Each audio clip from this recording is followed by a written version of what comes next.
ஆன்மீக நண்பர்கள் அனைவருக்கும் அன்பு கலந்த வணக்கங்கள். இன்றைக்கி நாங்கள் ஆன்மீகம் சம்மந்தமான பதிவில் பார்த்தீங்கன்னா, ஒரே உடலில் ராகு கேது உலகில் அபூர்வமான கோலம், அதாவது திருப்பாம்புரம் அதிசயத்தை பற்றி பார்க்கலாம் வாங்க. ஆன்மீக அன்பர்களே, ராகுவும் கேதுவும் எதிர் திசையில் இருப்பார்கள் என்பது தான் பொதுவான விதி. ஆனால் அவர்கள் இருவரும் ஒரே உடலில் இணைந்து ஈசனை தழுவி நிற்கும் ஒரு அதிசய கோலத்தை நீங்கள் பார்த்ததுண்டா?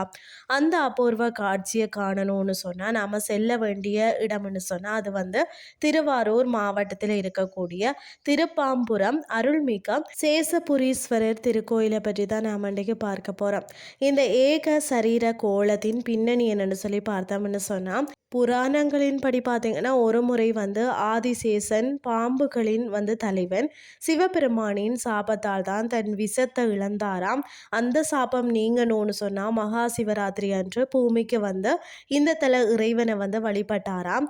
அப்போது ராகுவும் கேதுவும் சிவபெருமானின் அருளை பெற வேண்டி தங்கள் தனித்தனி தன்மைகளை மறந்து ஒரே உடலாக, அதாவது ஏக சரீரம் இணைந்து இறைவனை தழுவி தவம் புரிந்தனராம். அவர்களின் பக்தியை கண்டு மகிழ்ந்த ஈசன் தான் அவர்களுக்கு அங்கே தங்கக்கூடிய வரத்தை அளித்தாராம். இந்த தரிசனத்தின் சிறப்புகள் பார்த்தீங்கன்னு சொன்னால், அதாவது சர்ப்ப தோஷ நிவர்த்தின்னு சொல்லப்படுகிறது.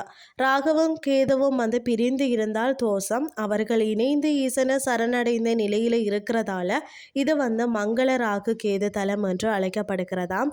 பிரிந்தவர்கள் கூட பார்த்தீங்கன்னா தம்பதிகளுக்குள்ள ஒற்றுமை இல்லாமலோ அல்லது உறவினர்களுக்குள்ள பிளவு இருந்தாலோ இங்கு இந்த ஏக சரீர ராகு கேதுவை வணங்கினால் ஒற்றுமை பிறக்கும் என்பது நம்பிக்கையாக இருக்கிறது.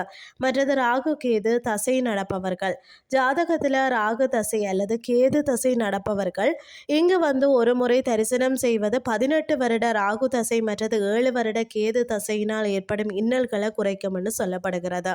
வழிபாட்டு ரகசியங்கள் பார்த்தீங்கன்னா, மற்ற நாக தலங்களில் ராகுவுக்கு ஒரு காலமும் கேதுவுக்கு ஒரு காலமும் தனித்தனியாக பார்ப்பார்கள்.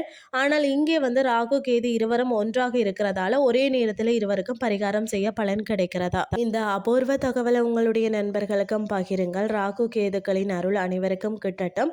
ஓம் நமச்சிவாய என்ற தகவலுடன் இன்றைய ஆன்மீகம் சார்ந்த பதிவை நிறைவு செய்து கொள்கிறேன். இதே மாதிரி மற்றொரு ஆன்மீகம் சார்ந்த பதிவோடு உங்களை சந்திக்கிறேன். நன்றி.